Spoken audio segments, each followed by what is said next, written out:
సమాజంలో శాంతి భద్రతలను కాపాడటంలో పోలీస్ కానిస్టేబుల్లో పాత్ర అంశాన్ని తీసుకుని తెరకెక్కించారు కానిస్టేబుల్ చిత్రం. త్వరలో విడుదలకు సిద్ధంగా ఉన్న కానిస్టేబుల్ సినిమాకు సంబంధించి మేఘం కురిసింది అనే పాటను తలసాని శ్రీనివాస్ యాదవ్ విడుదల చేశారు. ఈ కార్యక్రమంలో కానిస్టేబుల్ చిత్ర నిర్మాత బలగం జగదీష్, హీరో వరుణ్ సందేశ్, హీరోయిన్ మధులిక, దర్శకుడు ఆర్యన్ సుభాష్ పాల్గొన్నారు. చిన్న సినిమాలను ప్రోత్సహించాల్సిన అవసరం ఉందని తలసాని శ్రీనివాస్ యాదవ్ అభిప్రాయపడ్డారు. సమాజానికి సందేశాన్ని అందించే ఈ చిత్రపాటలు, సంగీతం బాగున్నాయని అన్నారు. పోలీస్ కానిస్టేబుల్లో జీవన విధానం, వారి కుటుంబ నేపథ్యాన్ని అనుసరించి తీసిన ఈ చిత్రాన్ని ప్రతి ఒక్కరూ ఆదరించాలని కోరారు.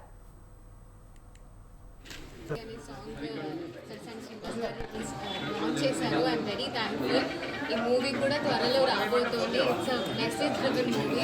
సో అందరికీ ఖచ్చితంగా బాగా నచ్చుతుంది. ఐ థింక్ టీజర్ చూస్తేనే అర్థమై ఉంటుంది.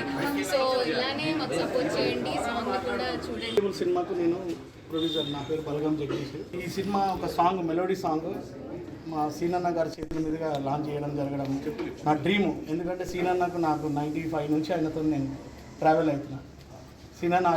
వరుణ్ సందేశ్ హీరోగా అనేకమైనటువంటి సినిమాలను మనం చూసినాం.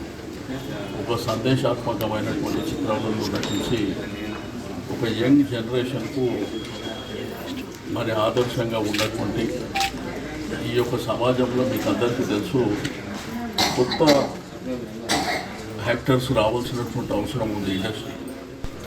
ఎందుకంటే చలనచిత్ర పరిశ్రమ తరతరాలుగా ఉన్నప్పటికీ యంగ్ జనరేషన్కు ఎంకరేజ్మెంట్ ప్రాపర్గా దొరుకుతలేదు. చిన్న చిత్రాలకు, సందేశాత్మక చిత్రాలు అసలు ఈ మధ్యలో వస్తలేదు. కానిస్టేబుల్ అనేది ఒక గొప్ప మరి కథ శుభాన్ని